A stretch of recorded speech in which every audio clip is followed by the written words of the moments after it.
Ladies and gentlemen, I am the one and only DJ Storms. We only got 10 days till Christmas, and I would like to welcome each and every one of you to the Lightning Flash update right here on YouTube.com. You already know who I am, Mr. Controversy, and the operator of the best damn Twitter handle known to mankind. And this is, of course, the Lightning Flash update for December 15, 2017.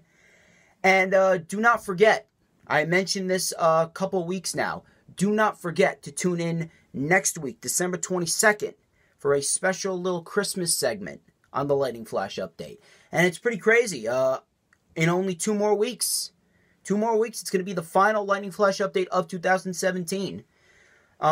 This week's episode, I actually have a lot of news, a lot of rumors, and a lot of reports, so you're going to want to stick around to the end. I'm basically just going to, skim through the weekly show reviews. It was nothing really, breathtaking that happened this week on WWE Week on the USA Network. I'm not going over Tribute to the Troops because there was really no storyline progression there. I'm just going to take up as much time as I need to go over the weekly shows. So why don't we get into it? So Samoa Joe basically kicked us off. He said that he was not impressed with the Shield. He called out Roman. Roman came out, and it was basically all set up as the Bar came out to aid Joe, Shield came out to aid Roman, and the Shield was actually put down as the Bar and Samoa Joe stood tall. Mandy Rose and Paige defeated Bayley and Mickie James. This wasn't anything too, overwhelming. This match did what it had to do. Mandy Rose, obviously, there's a lot of room for improvement there. She wasn't bad, but it was mainly Paige that got a lot of the offense in this tag team match. That was basically that. Bray Wyatt and Matt Hardy had their second week of FaceTiming with your best friend. And Matt Hardy, he debuted his new catchphrase, which I assume they're going to plaster on posters and t-shirts and action figures. Woken Wisdom. He said he has been with Sister Abigail many times in the past, but she got consumed by evil. And of course, this ended with a laughing competition in which Matt Hardy won again. There's actually been multiple reports that they're supposedly bringing back the Wyatt family compound for a parody of the Final Deletion. Interesting to see how that plays out. And when they get in the ring, it's going to be pretty good. It's going to be very good. Finn Balor defeated Curtis Axel. That was basically that. The Miztourage was basically mocking Finn Balor, this and that, doing his entrance. And Finn Balor just, quickly disposed of the Miztourage and actually took a shot at Strowman and Kane later on Twitter, if you want to go back and check his Twitter feed. Seth Rollins defeated Sheamus. This was actually a good match, and let me tell you something. I gotta give credit to Sheamus. As many of you know, he's dealing with an injury, which I will talk about later. But Sheamus, even with an injury, he still manages to put on good matches. I really have to give him credit. He was going back and forth with Rollins. He took the super kicks. He did a rolling senton. He took DDTs back and forth. Seth Rollins won with the King's Landing, the Ripcord Knee Strike. And it was the first of a big series of matches to come later in the night. Cedric Alexander defeated Mustafa Ali, Tony Nese, and Arya Daivari in a great Cruiserweight Fatal 4-Way match. It wasn't better than last week, but it was still good nonetheless. Back and forth, fantastic action. Mustafa Ali, let me tell you something. Mustafa Ali, I always say that he's the AJ Styles of 205 Live, but one thing about Mustafa Ali, his moves, no matter what he's doing, his moves have a certain level of intensity behind them. Take, for example, that beautiful Hurricane Rana DDT. He went up and over and just planted Cedric, and Cedric sold it like a beast. I don't know what is it about Mustafa, but that man has to get a Cruiserweight Championship shot at some point. But Cedric Alexander won with the lumbar check. And Cedric Alexander will go on to face Drew Gulak next week. And the winner of that match will face Enzo Amore. Nia Jax, apparently, she is being booked in a storyline with Enzo, basically just to keep her away from Absolution, via the reports. So, then we had Roman Reigns versus Cesaro. And Roman Reigns defeated Cesaro in a great Intercontinental Championship match. Cesaro, let me tell you something. Cesaro, I don't know what is it about his uppercuts, but just like Mustafa Ali with his moves, Cesaro adds an extra level of intensity with those uppercuts. There was a point in this match where he delivered that pop-up uppercut to Roman, and I legitimately thought that it was over. I actually thought that we had a new Intercontinental Champion, but Roman kicked out at 2.99999. Then after that, Cesaro pulled him back right into the crossface. Roman Reigns, obviously, he retaliated back, and he defeated Cesaro in a great Intercontinental Championship match. Obviously, this is leading to Roman Reigns versus Samoa Joe at a later date for the Intercontinental Championship. Supposedly, the reports are saying that John Cena may come back for the Christmas episode of Raw to face Roman for the Intercontinental Championship. I'm not really going to be too interested in that. I'm going to be spending a lot of time opening gifts, eating food, candy canes and hot cocoa with my family, you know, holiday stuff. Anyway, moving on, Asuka never faced Alicia Fox as Absolution came out. They actually attacked Asuka this time. Paige basically stated that, you know, last 2 weeks were warnings. You either get out of our way, or we'll make you get out of the way. And Asuka did not back down. And they started attacking Asuka. Asuka was in trouble, but then the entire Raw Women's division sent Absolution packing. That was that. Jason Jordan. Jason Jordan showed signs. He teased the signs of a heel turn. Jason Jordan was basically told by Kurt Angle, you held your own against these superstars that you're naming, but you never won. And Jason said, okay, Dad. Or should I say, okay, Kurt. If Jason Jordan turns heel and he faces Kurt Angle at WrestleMania, it would do wonders for Jason Jordan's career altogether. Jason Jordan, if he faces Kurt Angle at WrestleMania, it is going to do that kid wonders. It's going to do him wonders. If possible, whoever takes the title off of Roman, is ultimately going to drop it to Jason if Jason turns heel and faces Kurt Angle at WrestleMania. That's the only way I see it playing out. Jason Jordan will be a top heel Intercontinental Champion in the future if they play their cards right. I almost said Samoa Toe there. That's how tired I am. That's why I cannot get up at 6. Samoa Joe defeated Dean Ambrose. It was a decent match. It did what it had to do.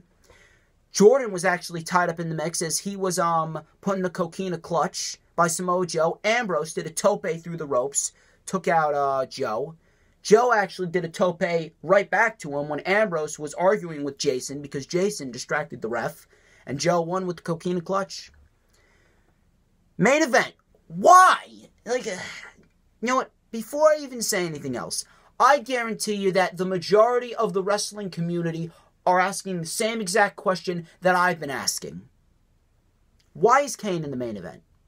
And they've also been stating the same exact statement that I've been stating. Kane is of no relevance. Kane has done nothing. It should have been him, Strowman. Strowman wins. Kane goes off to run for mayor of Tennessee. What is a championship opportunity going to do for Kane's resume? I'm not really going to get too much into that. Wait till you hear the report that I found out from the Wrestling Observer newsletter. Moving on to SmackDown now. AJ Styles, he kicked us off. The Singh brothers actually, they faked a change of heart. They said that they were done with Jinder Mahal. Styles brought up the video from the Indian tour. Jinder Mahal came out. Styles attacked the Singh brothers, and then they had a face-to-face stare down. That was that. Nothing really too special there.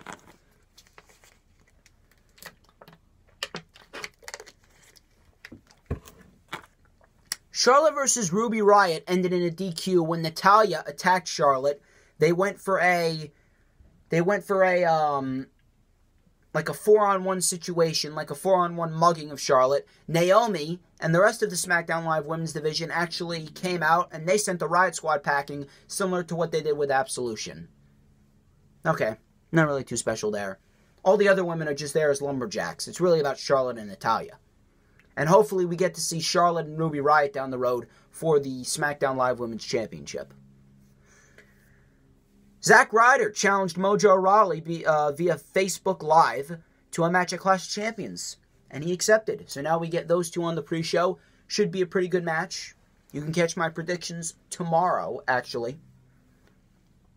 Bobby Roode actually interrupted the match between Ziggler and Corbin. That's like 2 matches. Like, why did most of the matches on SmackDown have to end in DQ? Like, come on. You could have put on good matches during the build. Bobby Roode, he just delivered a glorious DDT to Corbin and Ziggler. It was glorious DDT city all around. He basically stated that he was going to be the new U.S. champ, and it was going to be glorious. Doing what Bobby Roode does best, so that match should be a good match. Triple threat between Corbin, Roode, and Ziggler. And in the latest episode of the Fashion Files, Breezango, they did challenge the Bludgeon Brothers.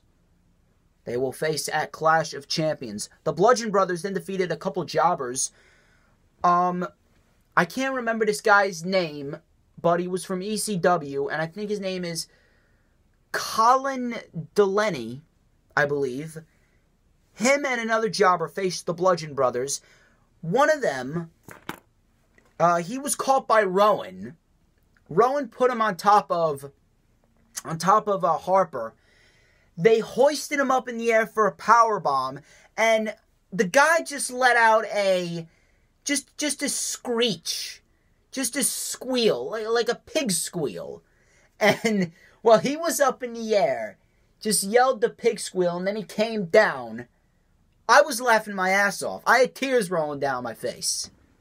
That was one of the funniest things I have seen all month. That was fantastic. I bet that guy got major props backstage. So, then we had Owens and Zayn creating the Yep movement. Basically, they wanted to occupy SmackDown. This led to Daniel Bryan coming out stating that he was the second referee at a Clash of Champions. That was that. Wait till you see what he did later. Aiden English and Rusev defeated the Usos. And they had all 4 teams out there, actually. They basically stated that they were going to be tag team champions. We had Rusev Day, New Day, Day 1-ish, and then we had Benjamin and Gable doing New Day's hip gyration. But Rusev and Aiden English, they actually defeated the Usos. They're giving Aiden English and Rusev some momentum. Could they possibly be booking them as a babyface tag team to face the Bludgeon Brothers in the future? Gonna have to wait and see. Kevin Owens then defeated Shinsuke Nakamura. It was a good match. Not gonna take anything away from either of them. Daniel Bryan actually was sitting at commentary. The ref got knocked down, and Daniel Bryan put the shirt on and said, "You know what? I'm the ref." Nakamura supposedly had Owens beat, but Bryan hesitated for the count. And then Bryan was right there to count for the pop-up powerbomb. So, in my opinion, Daniel Bryan, he could very well turn heel this Sunday at Clash of Champions. And we could be on the road to seeing a match at WrestleMania between Shane McMahon and Daniel Bryan.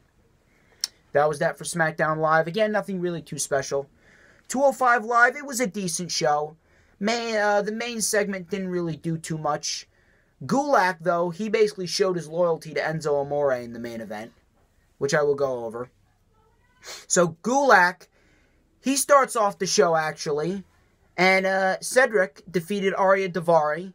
It was a decent match, not going to take anything away from either men. That was a decent match. Gulak, he was standing at ringside just with a megaphone, just calling out every single move that Cedric does. He goes, I can see you flipping, Cedric. The entire time, I'm laughing uncontrollably. Gulak, that's why Gulak is in my top 3 favorite cruiserweights. Kalisto then defeated Jack Gallagher. Kendrick attacked afterwards, and Gran Metalik made the save. I actually called that. So we could be looking at a tag team match in the future between Gran Metalik, Kalisto, Brian Kendrick, and Jack Gallagher. Hideo Itami is going to make everyone go to sleep. Next week on 205 Live, Hideo Itami's coming to 205 Live next week. I thought they were going to save it for the Rumble, but they want to get him here now. So, in the main event segment, Enzo Amore, he made a match between himself and Tony Nese because apparently they were having a team meeting without him. So, after that, Tony Nese, he was slapped by Enzo, and just as Tony Nese was about to fight back, Arya Daivari and Enzo started beating on Nese. Gulak, he actually showed signs of a face turn. If Gulak turns face, he could be a very, very, very, very entertaining babyface. So, maybe in the future, sometime down the road, in my opinion, if Cedric gets the opportunity against Enzo, Cedric wins, and Gulak is going to cost Enzo. We're going to have a Gulak versus Enzo feud in the future. It's going to be a very entertaining feud if we get it. That is my prediction as far as the Cruiserweight main focus picture goes. And Cedric, of course, will go on to WrestleMania as Cruiserweight Champion. He will face Hideo Itami. Cedric, can you imagine a match with Cedric and Hideo Itami? That match alone would steal the show. You don't need another match. Cedric and Itami. Moving on to NXT. NXT made its debut on the USA Network. Andrade Cien Almas defeated Fabian Aichner. Fabian Aichner. There really is no one like Fabian Aichner. A guy who's just buff as hell, but he's doing all these flashy moves. Did a springboard crossbody to the outside. Did a springboard tornado DDT to the inside. But in the end, Andrade Cien Almas won with the help of Zelina Vega, who distracted Fabian Aichner, and Almas hit the hammerlock DDT. That was that. There's one thing that I didn't like about NXT on the USA Network. Too many commercials. So then we had Authors of Pain. They defeated Oney Lorcan and Danny Burch. So they're starting to get some fans behind them, which is very good. And if I'm not mistaken, if they're not going to push the Street Profits right into the title picture as soon as Undisputed Era win the titles, then in my opinion, they should go with Danny Burch and Oney Lorcan. Or you can have the Street Profits take the titles off of Undisputed Era, and you can have Street Profits versus Oney Lorcan and Danny Burch. That match would be a fantastic tag team match. Oney Lorcan and Danny Burch are the two most hard-hitting guys on NXT. Street Profits are the most charismatic team on NXT. Lightning in a bottle. Lightning in a bottle right there. But the Authors of Pain, they won in quick fashion. Oney Lorcan and Danny Burch were doing some innovative corner uppercuts, and then they just got clobbered by Authors of Pain. Authors of Pain won with the last chapter. That was that. Next week, we got Pete Dunne versus Tyler Bate for the UK title, and Sanity versus the Undisputed Era for the tag team titles.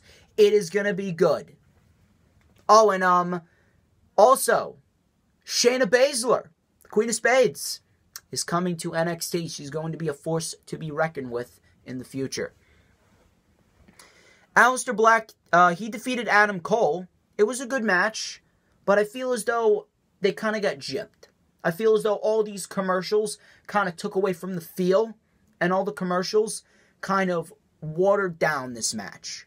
I thought that this was going to be like a 15-20 minute hard-hitting affair, but no, it really wasn't all that. It was just like 11 minutes.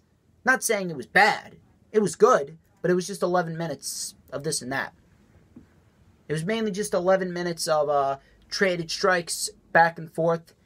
But I did like the ending. Because Adam Cole was being picked up by his head with Aleister Black's foot. And Adam Cole was just like, come on, what do you got? And he got a black mass. Alistair Black is moving on to the Fatal 4-Way #1 Contenders match. Now, into the news, rumors, and reports. Dear God, God help us. So apparently, according to the Wrestling Observer newsletter, it's going to be Kane versus Braun Strowman versus Brock Lesnar at the Rumble for the Universal Championship. Why does it have to be Kane? Why can't it just be Strowman and Strowman wins the title? Plain and simple. You're putting a man who's 50 years old in the main event, or in one of the main matches in Philadelphia nonetheless, who is of no relevance, who is running for mayor of Tennessee, who was just there to provide a filler feud up until the Rumble. And now all of a sudden you're just going to give him a Universal Championship opportunity. But Balor is not over enough. Balor's not over enough. Meanwhile, you got the entire crowd doing his entrance. You got people popping for Balor when he wins a match. But Balor's not over, right? Moving on. So, according to PW Insider, there were conversations between WWE officials and Neville. Yes, Neville. But apparently they have abruptly stopped. The reported plans for Neville were for him to return on Smackdown rather than 205 Live, but now his current future once again is up in the air. Whoever's been talking to Neville, get your ass out there. Get right back on it. You cannot lose Neville. You cannot lose a guy like Neville. You lost Austin Aries. You lost Cody Rhodes. You lost CM Punk. You're losing all these guys that could have made it big. Could have been the face of your damn company. Pretty soon they're going to lose Ziggler. He's on his way out. He's going to go to New Japan. Guarantee it. But you have all of these guys with so much potential. And just because they haven't been, they haven't looked like they've been lifting weights since they came out of their mother's womb. Just because they're not your creation. You just say F it and you treat them like shit. You treat them like complete garbage. Get on it. Get on it. You cannot lose Neville. Moving on. Now, according to Mike Johnson of the PW Insider, this actually has to do with the issue with Rich Swann. As we all know, he got arrested, apparently for domestic violence and false imprisonment of his wife, Su Yung. They were on a highway. They were having an argument. Su Yung got out of the car. Rich Swann went after her and put her in a headlock. Dragged her back to the car. He was arrested on Sunday, which is why he was suspended and got his chance to compete for the Cruiserweight Championship revoked. So apparently, Swann has been released from jail, but he had to sign a statement saying that he will have no direct or indirect hostile contact with his wife, Su Yung. This means he will still live with her, but he cannot argue, belittle, or threaten her in any way, shape, or form, or he will be in violation of the statement. Now, Rich Swann, he was one of my favorite cruiserweights. He was a very entertaining guy. He was a very hardworking cruiserweight. But after this incident, I've really lost a lot of my respect for the guy. It usually happens. These issues usually happen. You lose your respect for a guy once he gets arrested for something so what's the word that I'm looking for? Something so insane in this issue. Something so insane as domestic violence. Because domestic violence in no way, shape, or form, violence in the home is wrong no matter how you look at it. Doesn't matter whether it's used for discipline. Doesn't matter if it's used out of anger, if it's used out of frustration. Doesn't matter if it's used out of any type of emotion. Doesn't matter how it's used, when it's used, where it's used. All type of domestic violence is wrong. Plain and simple. This has happened with a lot of people in the past before. However, right now, we do not know all the facts. We do not know all the facts. So, what I'm going to do, I'm going to let this play out.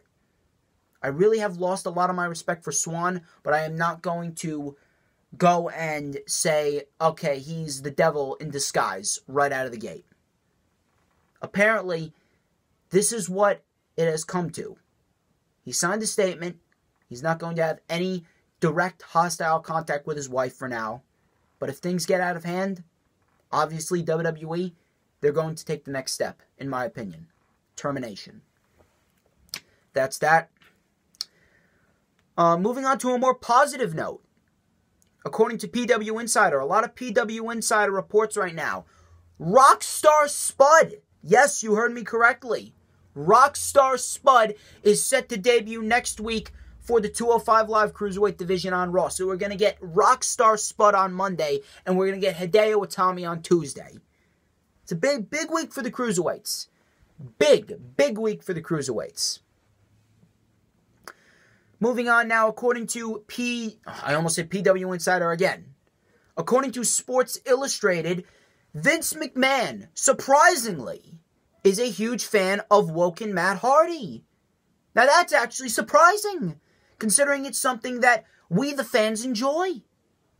So apparently, he's such a fan that he has given Matt Hardy complete creative control over his character since he believes that he could cash in on his character. Obviously, he's going to make big bucks off of Matt Hardy if they go all in on Matt Hardy. So that's actually a positive note.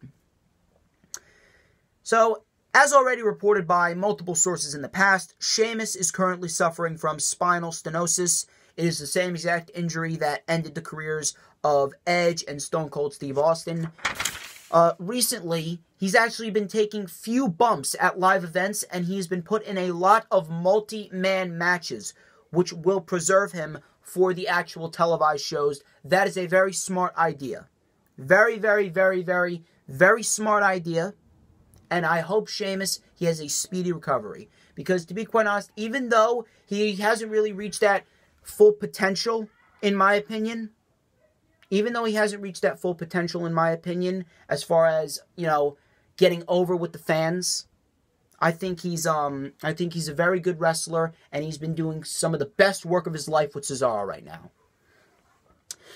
So, my last report of the day, and yes, it comes from PW Insider.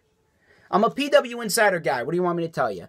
So, Lincei Dorado, apparently, one of the Cruiserweights, he was almost released with that batch of superstars that was released earlier in October.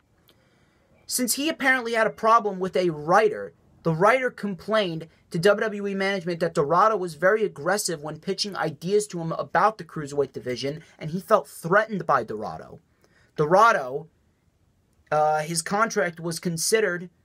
it was up in the air. They considered terminating his contract, but ultimately did not terminate his contract due to reasons unknown. Lincei Dorado, he hasn't been seen since October. He has not been seen since October, but I don't know how true this really is. I really do not know how true this really is. My guess is because of what happened with the writer. This is why they're keeping him off TV. This is why he has been seen on Raw, 205 Live, or any show in a long time. So, I don't really know where that's going. I mean, I like Lincei Dorado, but ultimately, he hasn't really done anything in the Cruiserweight division as of lately. He hasn't really been put in any major feuds. So, it's a hit or miss. We'll see how this plays out with Lincei Dorado. Ladies and gentlemen, that wraps up this edition of the Lightning Flash Update. I would like to thank each and every single one of you who tuned into this video live. Do not forget to follow me on Instagram at DDog316. Do not forget to follow me on Twitter at #1 WWE Fan. Do not forget to check out the Lightning Flash Update next week, where I will debut a very special Christmas segment. Do not forget to check out the rundown for WWE Smackdown Live exclusive pay-per-view Clash of Champions tomorrow, the final pay-per-view of the year, the final rundown of the year. You do not want to miss it. And ladies and gentlemen, I'm the one and only DJ Storms. Thank you once again for tuning into this video. Have a great weekend. I'll see you next week.